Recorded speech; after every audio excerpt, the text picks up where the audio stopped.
You live in a world where there is a lot of competition of ideas. And we are all for competition in the sense that it is contrast from which you can choose. But you are source and you are physical. And when in your physical focus, you are feeling good and therefore allowing full connection to the whole of you, so that all of you is having this thought, or all of you is in this communicative moment, or all of you is observing or remembering or anticipating. When you blend, when you allow that natural blending between you and the non-physical part of you, then life is sweet and full and understood and satisfying. And of course, sometimes you forget that. Sometimes what's happening is upsetting to you.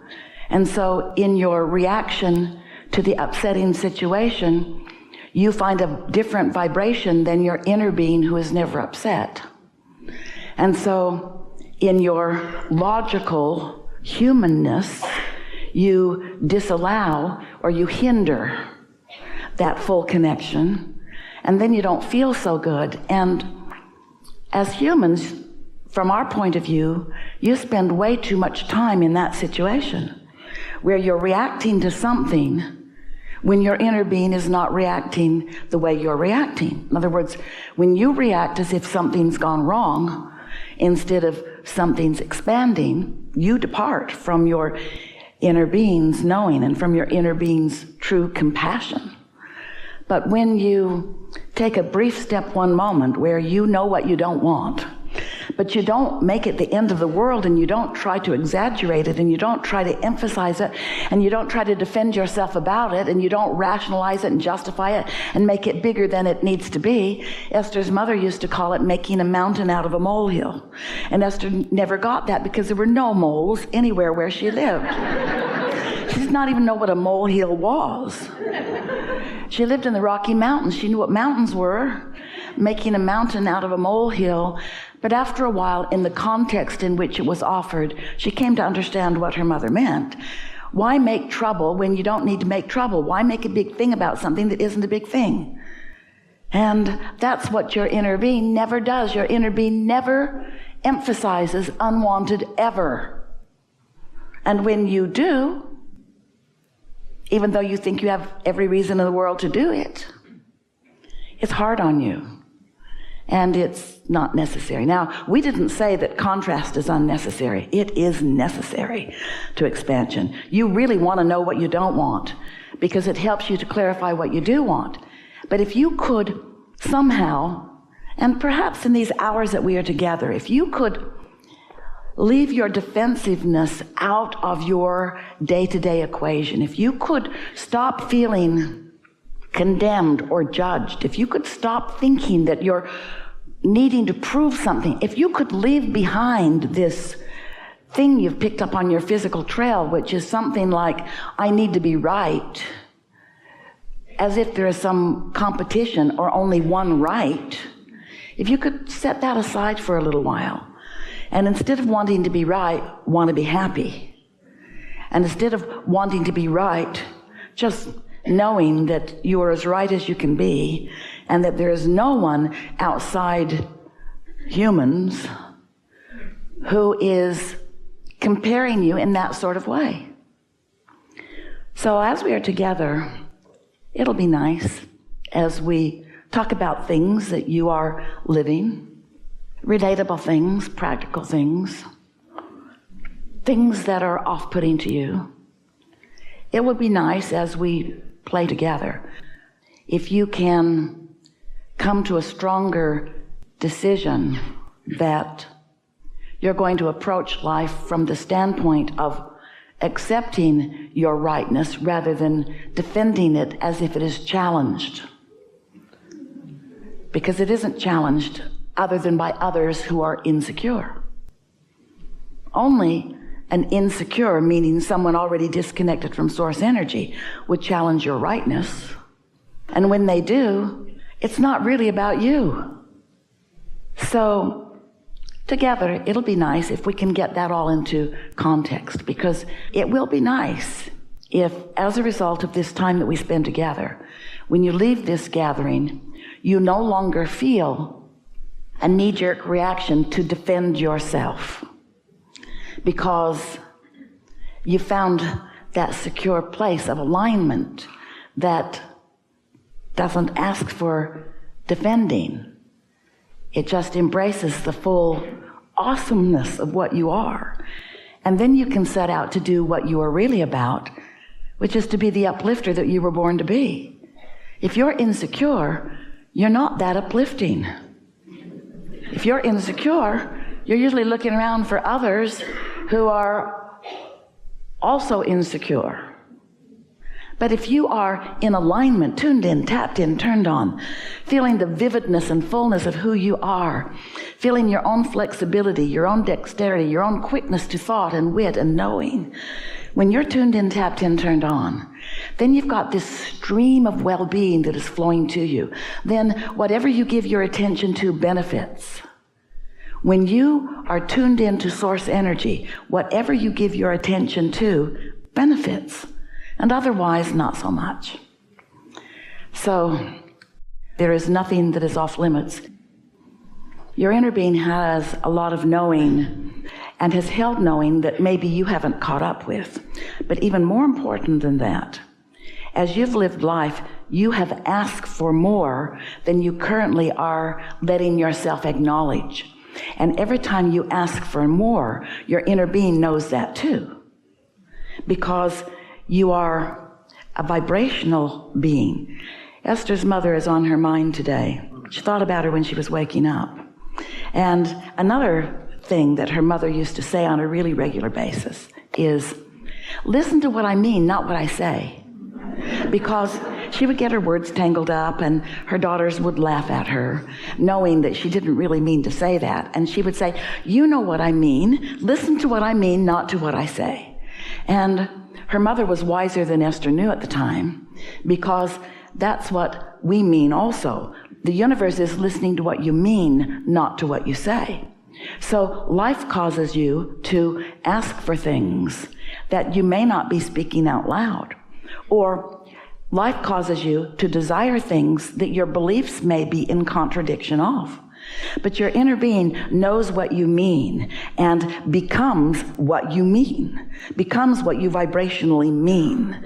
And so that's what we mean by that, is that there is a vibrational reality that is known by your inner being and eventually will be known by you if you will care about being happy and follow the happy thoughts. Following happy thoughts will lead you to what your inner being already knows about what you want. That's what we meant by that. Your inner being understands where you are in relationship to where you'd like to be and knows what your path of least resistance is. We are eager to have this conversation with you. We want to add just a little prelude to that by introducing to this conversation the notion, the idea of the blending of where you have come from to where you are to where you are going. Because what you've introduced with human understandings is that when you're born into an environment, that environment already is acknowledging life from a certain lens. In other words, you're born into a set of beliefs. And when you're born into a set of beliefs, your observation of those people who are believing those things, because of law of attraction, because people get what they believe. So when they believe it, they attract it. And when they attract it, they demonstrate it. And when you observe this demonstration of their beliefs, those beliefs become your beliefs when they didn't have to. So that's why it's sort of slow going for so many humans. Slow going to go from what is to what you prefer. Because a belief is just a thought that you continue to think. But you're introducing here, what about beliefs that I'm continuing to think that I don't even know that I'm continuing to think? What about these unconscious beliefs? What about these things that I just picked up that I just accept as that's the way that it is? And what we would like to say right here at the beginning of this important conversation is that anything that you, never mind where you've come from while it's all good and we're glad you came from it. Never mind where you came from and never mind what they believed or what they handed off to you in terms of beliefs. Never mind that for just a moment. Instead, see yourself as standing where you are on your way to the even more that you've become, so that rather than considering these beliefs that brought you here, if your emphasis could be upon where you're going from here, these beliefs would have less holding you back effect from your evolution that you want. Does that make sense to you?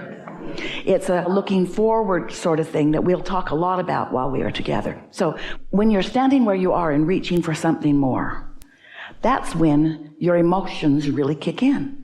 And your emotions are the visceral, your feeling indicators of the vibrational variance in you, kind of resistance indicators. So if you have a belief, doesn't matter how long you've had it or if you just hatched it, because it's easy to come to flawed, erroneous conclusions all day long. You don't need your mother to do that. So as you come to a belief about something, something's active in you that you're thinking about, and your inner being knows that it isn't what you mean. It isn't what you mean. It isn't where you're going. It's not who you really are, and it doesn't serve you. Then your emotional indicator is going to be one of negative emotion. And if it is in harmony with who you really are and where you're going, it's going to be one of positive emotion. So if you're feeling emotion about it, it's not buried deep. It's not subconscious or unconscious. If you're feeling emotion about it, it matters. And we're going to add another powerful statement. Ready? Only if you're feeling emotion about it does it matter. Because if you're not feeling any emotion about it, it's not a big player in your vibrational mix. Which leads us to the next important thing. We're here to wake you up so you'll feel your emotions. Because you feel them and don't like them, so you pretend you don't feel them. And Esther's mother wants to say to you, we know what you mean. In other words, law of attraction is not missing what your vibrational mix is. So that sounds like, even if you don't know, it's part of your point of attraction. Well, of course it is. Everything's part of your attraction, but it's not a big player. That's what we want you to hear. It's not a big player. If you're feeling emotion around it, it really matters. If you're not, don't worry, it'll get bigger. And when it gets bigger, then it's a player, and then you can do something about it. And until then, we wouldn't spend too much time wondering what's going on. It's like the fruit trees are out there. They're all brimming with fruit, and some of it's ready to eat and some of it isn't. And you never say, I want to eat it all. You say, I want to eat what's ripe. I want to eat what's ready to eat. Even though it feels to you that all of these things are equally ripe, it isn't true. They're not all equally ripe. This is another human trait, that those previous beliefs are the reason for the trait, and they are not serving you. And that is that old notion that I'm here to prove worthiness, which is certainly not the case, because your inner being knows your value, your worthiness, your blessedness. But I need to do it myself. I need to struggle and sacrifice just a little bit, because you're still remembering the old version of the tree. There were beliefs that you picked up along your physical trail that don't apply now. They were never accurate. There was never a God who was asking for your sacrifice.